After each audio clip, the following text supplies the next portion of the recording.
शुरुआत आपसे करना चाहता हूं हैरिस साहब, और सीधा सवाल पूछना चाहता हूं, क्या आपको लगता है कि अगर सर्वे हो रहा है, अगर कोई तथ्य सामने आ रहे हैं, तो अदालत में इसका विरोध होना चाहिए, बयानों में नहीं? बिल्कुल सही, आपने शुरू में बिल्कुल ये कहा कि मुल्क संविधान से चलेगा। अब जाहिर सी बात है, संविधान क्या है इसे हमें समझना चाहिए, उसके अकॉर्डिंग हमें अपना काम करना चाहिए। 1937 में इस ज्ञानवापी मस्जिद के बारे में फैसला आ चुका है कि ये नीचे से ऊपर तक मस्जिद है। 1991 में यह भी फैसला हो चुका है, मुल्क का संविधान इस बात पर राजी है कि अब जो इमारत जिस तरह से है मजहबी उसी तरह से रहेगी, तो फिर ये सब कुछ क्या है? सवाल यही है। और जाहिर सी बात है, इसी वजह से ये सवाल भी था कि ये सर्वे और ये बाकी चीज़ें क्यों, लेकिन इसके बावजूद हमें अदालत में यकीन रखना चाहिए और संविधान के तहत अपनी ज़िंदगी गुजारना चाहिए। जी, आपके 22 सेकंड बचे थे, लेकिन आपने अपने समय को अच्छे से इस्तेमाल किया। डॉक्टर सुधांशु त्रिवेदी, मैं आपको मौका देता हूं। क्या आपको लगता है बीजेपी अपने बेनिफिट के लिए इस राग को छेड़ रही है, जैसा विपक्ष आरोप लगा रहा है? समाजवादी पार्टी से लेकर कांग्रेस तक सभी यही आरोप लगा रहे हैं, असदुद्दीन ओवैसी तक। देखिए, तकनीक, तकरार और तकरीर के बीच से पहले मैं एक संजीदा बात कहना चाहता हूं, एक गंभीर बात। यह मामला राजनीति और पॉलिटिकल पार्टी से अलग है। कभी इतिहास में एक मौका आता है किसी देश और किसी कम्युनिटी के हाथ में, जब वो इतिहास की धारा बदल सकते हैं। एक मौका आया था मुस्लिम समाज के हाथ में, जब श्री राम जन्मभूमि का विषय 1949 में आया था, और वहां एक बहुत बड़ा तबका था जो मानता था कि इस पर हमें मुद्दा नहीं बनाना चाहिए, इसलिए 1961 में 12 साल के बाद वो पहली बार गए थे। और तो कभी सेकुलरिस्टों के बहकावे में, कभी के मोहम्मद ने लिखा है लेफ्टिस्टों के बहकावे में, कभी शहाबुद्दीन बुखारी जैसे नेताओं के बहकावे में आकर जिस तरफ बढ़े वो मुकाम गलत रहा। आज मैं कहना चाहता हूं, आज एक मुकाम पे आके खड़े हैं जहां मुस्लिम समाज से मैं कहना चाहता हूं, एक तरफ मंदिर एक तरफ मस्जिद नहीं है, एक तरफ आपके सामने विकल्प है मुगलिया विरासत का चोला छोड़ देना, और दूसरी तरफ है मुगलिया मानसिकता की मृग मरीचिका में फंसे रहना। इसलिए मैं एक पंक्ति कहूंगा, हम तो उन बाबा विश्वनाथ के लिए मांग रहे हैं जिन्होंने सदैव विष पिया है, जिन्हें इस पंक्ति में कहकर बात समाप्त करता हूं कि मैं मधु से अनभिज्ञ आज भी जीवन भर विषपान किया है, किया नहीं विध्वंस विश्व का आजीवन निर्माण किया है, और मुट्ठी भर अवशिष्ट भस्म पर जीवन भर अभियान किया है, पर यदि अनुचित होगा तो प्रलयंकर हूं महाकाल बन पापों का अवसान किया है, किया नहीं विध्वंस विश्व का आजीवन निर्माण किया। ठीक है, आपने अपनी बात को 20 सेकेंड ऊपर रखा है। अब मैं डॉक्टर शोएब जमाई आपका रुख करना चाहता हूं। डॉक्टर शोएब जमाई, जो साक्ष्य मिल रहे हैं, जो प्रूफ्स मिल रहे हैं, वो अपने आप में बहुत कुछ कह रहे हैं।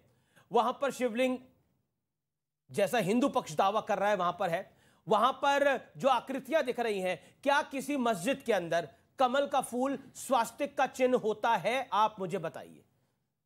देखिए अमीर जी, मैं ये उम्मीद कर रहा था कि सुधांशु त्रिवेदी चूंकि सरकार के भी प्रवक्ता है, यानी भारतीय जनता पार्टी के जिम्मेदार प्रवक्ता है, संवैधानिक परिधि और कानूनी जो उसकी बाउंडेशन है उस पर बात करेंगे, लेकिन इन्होंने अपनी आस्था के बुनियाद पर बात की, सांस्कृतिक धरोहर की बुनियाद पर बात की।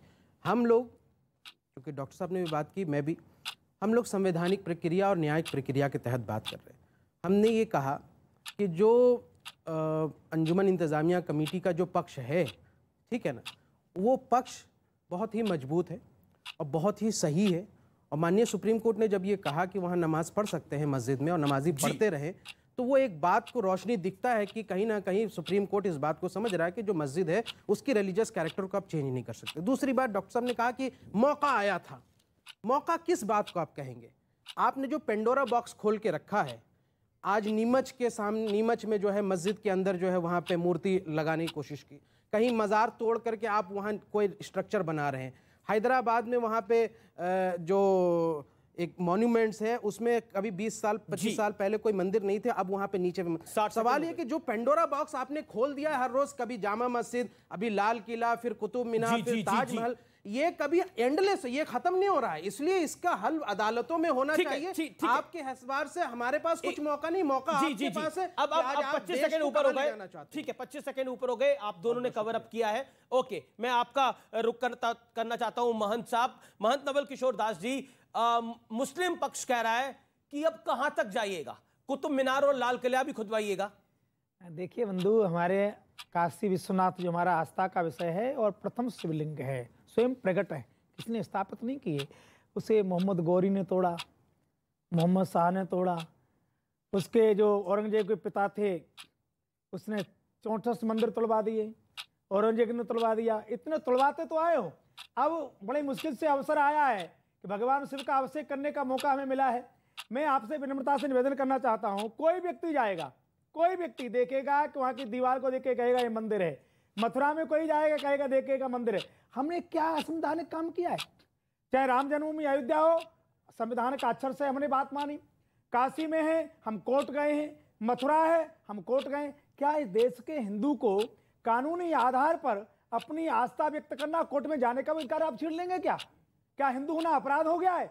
हमारे पर अत्याचार हुए हैं जी, हमारे मंदिरों को तोड़ा गया है, हमारी आस्था के साथ खिलवाड़ हुई है, और हम आज भी फिर भी कह रहे हैं कि आओ जरा बैठ के बात कर लेते हैं। हमने अयोध्या में भी कहा था, आप नहीं माने, अब तो हम कोर्ट के आधार पर जा रहे हैं, कोर्ट जो निर्णय करेगा। ठीक है, आपने अपने 60 सेकंड कंप्लीट करिए। मैं हाफिज साहब आपका रुख करता हूं। हाफिज साहब, चर्चा करने में, संवाद करने में क्या जाता है? संवाद तो सुप्रीम कोर्ट भी चाहता था हो जाए, रामलला जहां विराजमान थे वहां बातचीत से समाधान निकले।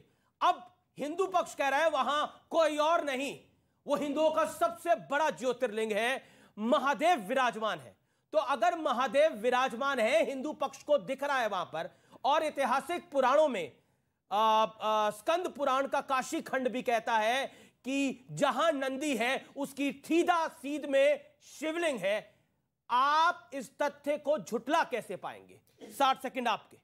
देखिए, जहां तक शिवलिंग का सवाल है तो वहां पे एक महंत राजेंद्र तिवारी हैं, उनको आपके चैनल पे और दूसरे चैनल पे वो ये बता रहे हैं कि अगर ये जो अभी जिसका आप दावा कर रहे हैं, अगर ये शिवलिंग है तो जिसकी पूजा हो रही थी वो क्या है, और अगर वो शिवलिंग है तो फिर ये नहीं है। दूसरी बात, पूरे भारत में 12 ज्योतिर्लिंग है, तो ये 13वां कैसे आ गया? लेकिन मैं इस पर नहीं जाता क्योंकि मैं इसका जानकार नहीं हूं। ये मैं राजेंद्र तिवारी की बात कोट कर रहा हूं। अब मैं आता हूं उसी बात पे जहां से आपने बात शुरू की। आपने बात शुरू करी संविधान की। हम संविधान की वो बात कर रहे हैं जो निर्माता है संविधान का, वो है संसद। जब संसद ने 91 एक्ट बना दिया तो ये भारतीय जनता पार्टी अपनी संसद की सम्मान क्यों नहीं कर रही? ये क्यों जाके उत्तर प्रदेश की सरकार में भी है, केंद्र में भी है, ये उन अदालतों पे को मुखालफत क्यों नहीं कर रही जो इस संविधान का उल्लंघन कर रहे हैं? तीसरी बात कि ये जो चाहे 37 का डिसीजन हो, चाहे 91 का स्टे हो, उससे ये साबित हो चुका कि 47 60 सेकंड हो गए आपके। जय भगवान गोयल रहेगी। लेकिन क्योंकि आपने संविधान संबंध की, संविधान एक सिस्टम होता है जिसके अंदर अदालतें भी होती हैं। क्या वो अदालत जो संविधान के दायरे में चल रही है, उस अदालत को अपना संविधान नहीं पता जो आपको बताना पड़ेगा? जय भगवान गोयल, क्या मौजूदा सरकार संविधान के दायरे में नहीं चल रही और आप लोग हिंदू राष्ट्र के चक्कर में ये राष्ट्र भी नष्ट कर देंगे? ये सवाल विपक्ष का है। जवाब जय भगवान गोयल। आज जो संविधान की ये बात कर रहे हैं, 1985 में साहबानो प्रकरण में सुप्रीम कोर्ट का आदेश आया था। उस वक्त की सरकार ने लोकसभा के अंदर राजीव गांधी ने उस सुप्रीम कोर्ट के फैसले को बदल दिया था, सिर्फ किस लिए? इन लोगों को खुश करने के लिए। उसके बाद जो हमारा सीए लागू हुआ देश में, जो हिंदुस्तान में सीए लागू किया गया, वो किसी देश के मुसलमान के खिलाफ नहीं था। आज इन्होंने पूरे देश में हंगामे किए, शाहीमान किया और दिल्ली में दंगा करवा दिया। अगर ये संविधान के मानने वाले लोग हैं तो क्यों इन्होंने देश के संविधान का खुला उल्लंघन किया? और ये संविधान वहां लागू करते हैं जहां इनको ठीक लगता है। जहां ठीक लगता है संविधान मेरा है, जहां ठीक नहीं लगता है वो संविधान तेरा है। अभी जो ये मैटर 91 की बात कर रहे हैं, 91 में कहीं लिखा नहीं कि आप किसी भी तरह की जांच नहीं कर सकते। जांच हम कर रहे हैं ना, अभी तोड़-फोड़ तो नहीं हो रही। अपील करने में 3 साल की सजा है। ताजमहल में हाई कोर्ट ने बोल दिया कि अभी कोई इंक्वायरी नहीं होगी, ताले नहीं खुलेंगे। संविधान की बात मान रहे हैं। ठीक है, आपने बड़ा